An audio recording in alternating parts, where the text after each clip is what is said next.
Eventually, the weekends, he was never at home. Every time even if we sat down to have a conversation, it always ended up in an argument.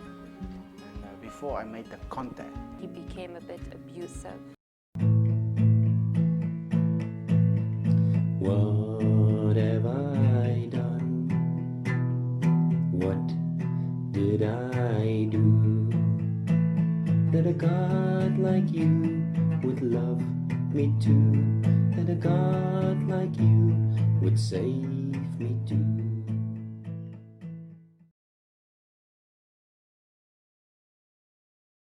Life can be very complicated at times, especially if you find yourself converting from one religion to another, having to deal with an abusive relationship, which subsequently ends in a divorce. And if that's not enough, you find yourself falling in love with somebody from a different race. Now, for most people, those kind of challenges would be very difficult to deal with. Shammy Nel will today share with us how she and her family dealt with all of those kind of challenges. Let us listen to Shammy. I was born and raised in a town in KZN in South Africa. Was born Hindu, had lots of strong beliefs and traditions. And for the 23 years of my life, I had to actually abide to everything that my parents had done. And at the age of 23, I accepted Jesus Christ as my Lord and Savior. And then there was definitely no turning back for me. That's when my journey began with Jesus. When I was 23, I got married. A little bit later in the year, I got married. And after 13 years of my marriage, things just didn't work out anymore. I had lots of challenges in my marriage, and it ended in a divorce. So obviously for the first 5 years of the marriage, it's always good. Things are always hunky-dory and all of those things. But after 5 years of the marriage, things just went ugly. My ex-husband, he just started to drink again. He used to before and he had stopped. He started drinking, he started gambling, and eventually the weekends, he was never at home. Always spent weekends away with friends. On a Friday, he'll leave home, come home again on a Sunday. But throughout all of that, I still held on to God's promise for me. And, you know, we always had arguments. There was no, you know, we could never have a decent conversation with each other. I just didn't think of divorce. I never thought that divorce was an option then. Every time even if we sat down to have a conversation, it always ended up in an argument. And things really got bad because at that time we moved again from another town thinking that things would get better. But when we had moved, it just got worse. And I still had my son to worry about at that time. I still held on to God's promise for me. I just didn't let go of God's hands. And knowing that God said He'll never leave me nor forsake me, I just kept holding on to that as well. And the amazing thing is that my family knew nothing about this, about the things that was happening in my marriage.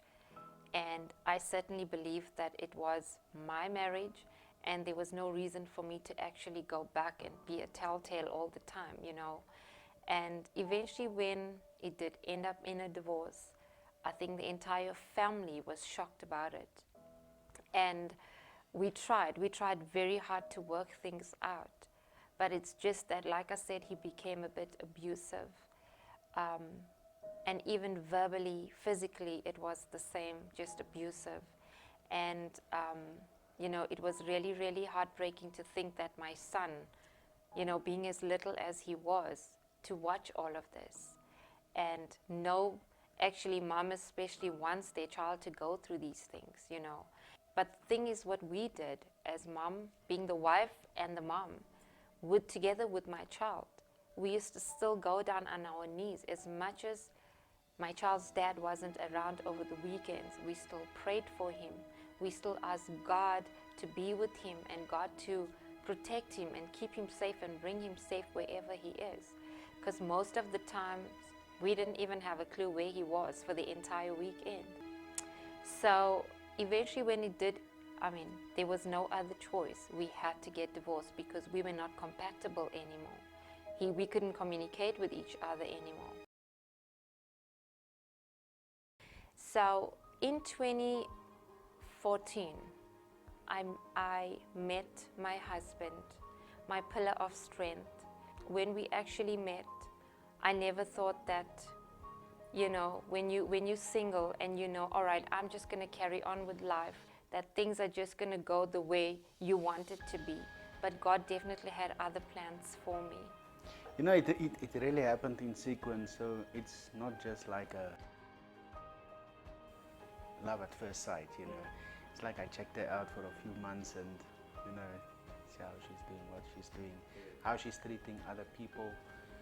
And before I made the contact, and the contact was with that night, I don't know if you remember that, when I was doing the divorce care classes already, and I went to do this auntie that gave the classes, and I said to her, I want this lady to be part of the class. So I actually invited Shams to the class, and she's like, no, she don't want to do it. And I said, no, but I will pay for you. I pay for classes, and she wasn't very happy with it. She was a bit uptight, but I just kept push through because there was something drawn me to this woman. It's like, normally people say it's a feeling you cannot describe. It was that kind of emotion that something just let me focus on her. So as time went past, we started to chat and phone each other. Yeah, it was not an immediate connection. It took time from my side. From her side, she didn't want anyone in her life. I was already going through a restoration period. I come from a bad background myself, and so in this period God was busy restoring my life, and another thing is I didn't want to do the same mistakes again, so that's why I just didn't want to jump into something I'm not ready for. So when I felt ready, I started to make a move slowly, but I know she was not ready yet. That's why I invited her for the divorce care class. So that by the end of that class, I know we're on the same level. In 2014, we started to date. 2015, we actually got engaged and we got married. Marriage is not about the husband or the wife. Marriage is a partnership. My husband's been my pillar of strength. And in order for me to have actually found my husband now, there's just something that also stood out for me. When I was doing a divorce care class at Growth Point Church, there was one of the ladies that actually she was the one that actually led the class that day. And she said something that stood out for me, which would be something that I would take back with me every single time. She mentioned that if you need to be happy, if you want to be happy in your future, you must be able to forgive your past. And that's exactly what I did. And knowing with God on my side, remember, God is a forgiving God. He forgave us. And how hard is it for us to be able not to forgive people? So I forgave whatever happened in my past, all of those things, the heartbrokenness, the sadness, the resentment, the anger that I had. I forgave all of those things. And I gave it up to God, and I said to God, I forgive that person for doing this to me. Yes, of course, from other people, I got a lot of racist comments and remarks, and I just didn't care about it, because this is a wife my Lord, my God gave me, and I'm forever thankful for Him. She changed me. She's the pillar of strength. When I'm down, she picks me up. There was never a moment that I can think of that we ever skipped a church service, because sometimes you get the feeling that you are tired and you don't want to go to church. And she taught me so many things, that I thought I knew, but she showed me a different way of doing things. And this is all things that stood out for me and that really means something for me in my life. And this is why I know that this is the right woman for me. She actually draws me to God and not away from God. And the more I spend time with her, it's like God is doing something new every time in my life as well. Spending time with a God-fearing woman, I think that's the best thing that a man can ever ask for. A praying woman is a strong woman. The most amazing thing also happened. When the divorce had happened, my son and his dad had no relationship with each other. And he's actually went way back. He went, I think, so back into the world at that time that he just got probably 10 times worse than what he was when we were still married. But in 2017, my son turned 21. And my husband now and I, we had a party for him, and we insisted on his dad being at his party. And the amazing thing is that my ex-husband was now communicating with my husband currently to actually keep in touch with about what's happening in my son's life.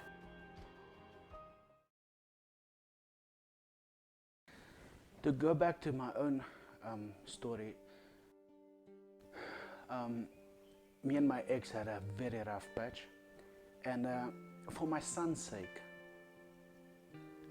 I made contact with her new boyfriend, and she didn't really like it, but I made every effort to confront him in a very friendly way. We started to develop a friendship that no ex-husbands and boyfriends will ever develop.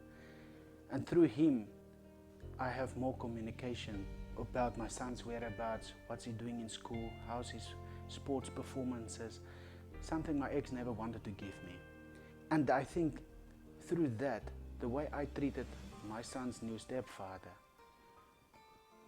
I wanted the same for Cammy, because I think that helped me as well. I think for us as guys, it's very difficult, because I think we should just put jealousy aside. There's a lot of jealousy, a lot of, yeah, you talk to your ex again or whatever. I think we should just put that aside and start to make friends. I mean, that's your child.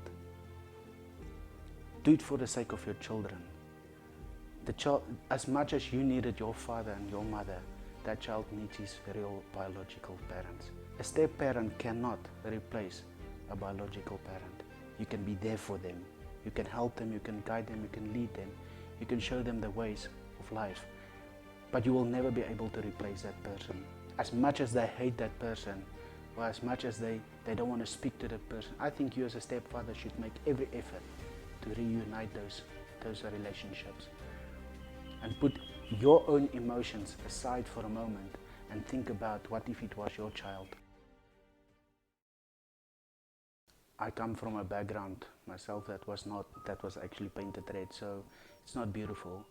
And you know, I left my son at a very early age, which I regret at some point. And you know, so that was a painful time in my life as well. I messed up, and you know, and when I heard about what Cameron's father did, I saw myself. And I just thought to myself, you know, God has put me in this situation. Here I am with a teenage boy. My own son is still in primary school. And one of these days, he's going to ask questions like my stepson. And it's amazing how God lifted me up and gave me words of wisdom to speak to Cameron. That was very important for me, to see him and his father reunite, because as for me and my son, we are still connected, and now I'm trying to give him the best time ever when he's with me. I want to leave a different legacy behind, and not the legacy I left him with. And that is why it's so important for me to see Cameron reunite with his father. And in a very syllable way, I spoke to him. Well, at first he didn't want to have anything to do with his father because of the hurt and the pain that he went through. So I gave him the examples of me and my own son. And I could really see that that started to change his point of seeing things. For me, I think the thing that hurt me the most was when we actually made the move up here to Rustenburg. So my mother wasn't the person to be like, listen, I'm just taking him and going. We actually went and sat down and we had a talk. For me, like I said, the most thing that hurt me was when we spoke to him and said, listen, what's the plan? And when he told me that he can't take care of me, I think that just changed my world around. A lot of anger obviously built up, being that late teenage kid that really needs the dad now from, that process from being a boy into a young man. So for me, it was a lot of anger. And then when my stepdad stepped in, obviously, it changed because of, I think, whatever I was missing in my real father. And it came up to a point where I was like, you know what, I just need to drop my attitude. I just need to drop whatever I'm thinking about my real dad. And you know what, just give it a chance again. Because there were a lot of times before that where it was a up and down thing, where obviously I had a lot of attitude because of decisions that I made actually, and he wasn't happy with it. But obviously I was like, listen, I'm living my own life, and I don't think you have a say. So it was those ups and downs, and then obviously it came into consideration that, you know what, I'm a grown man now. I just need to go and reconnect. I'm not going to be winning anything over. I'm actually losing out on time that was already lost before. I actually remember pushing him to give him a call on Father's Day. He was a bit reluctant. So I actually told him and encouraged him that, you know what, sometimes as a young man you need a dad. So instead of you just being angry about it, how about you give him a call, just to wish him happy Father's Day and take it from there. And then we were at church. It was around 9:30, after 9:30. So he actually gave him a call, and from that on, the conversations between him and his dad actually started to flow. And that's when I got introduced also through the phone that this is my girlfriend Harriet and all of that. So we started having this connection, all three of us. Me and the ex-husband actually spoke for a while before my wife actually found out about it. And the day came, and I encouraged Cameron that he must invite his father to the 21st party. Because we never had that relationship where we could speak to each other.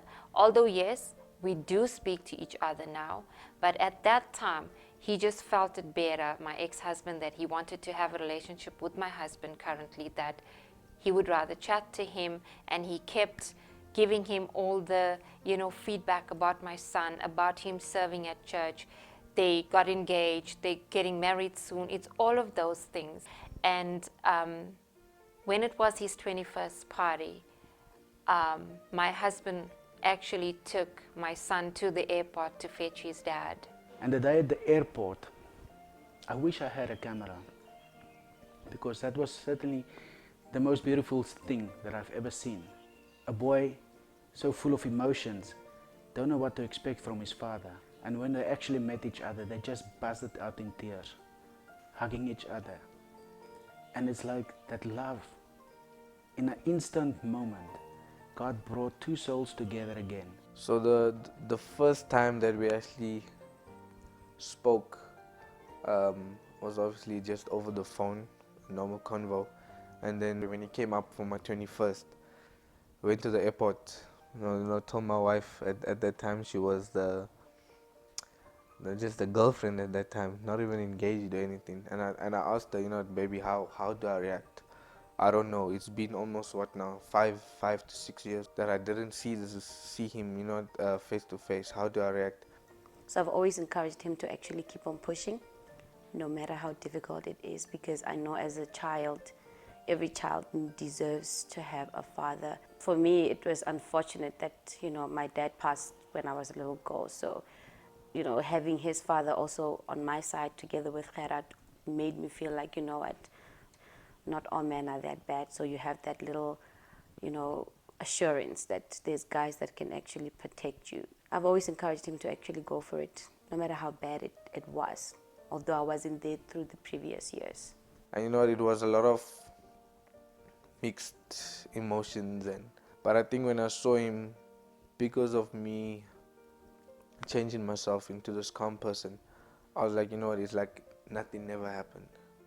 Like whatever happened, and I put it all behind me. And when we met up for the first time after those 5 to 6 years, it was actually like a relief off the chest to be like, listen, it's okay. And the thing was, when he did leave, because of the man that I saw changed within him, I actually started bawling my eyes out at the airport when we went to drop him off back to go and catch his flight back. And I would think just because of what I knew him to be and what I saw after those 5 to 6 years, like I'm saying, it was a total, not shock, it was just to say, the grace of God, man, is everywhere. It can bring a person out of anything and just change you. From 2012 to 2017, my son had no contact with his dad at all. And the only contact was actually in 2015 when it was my husband. It was very emotional. It was absolutely emotional because they saw each other after 5 years. And I think it was all the praying that we did together with my son and my husband now. There was always prayers. We always prayed and we kept trusting God that things are going to get better between my son and his dad. Whether it was Father's Day, whether it was his dad's birthday, or whether it was my child's birthday, they had no contact with each other. But I am just so thankful and grateful to God for my husband that he played such a good impact in my child's life that this could happen. At the moment, we're tight, we're really tight. Yeah, obviously it's not a daily basis that we speak, but when we do have time with each other, because I work shifts, he works shifts, so in between that time we'll be on WhatsApp and just, hey, how are you, what's up? But when we do have some time, he'll call me, I'll call him. So in 2017, we did have my son's 21st party, and his dad and him did reconcile, and again, it was emotional. But from then, ever since then, they've had an absolutely awesome relationship, which I praise God and I thank God for.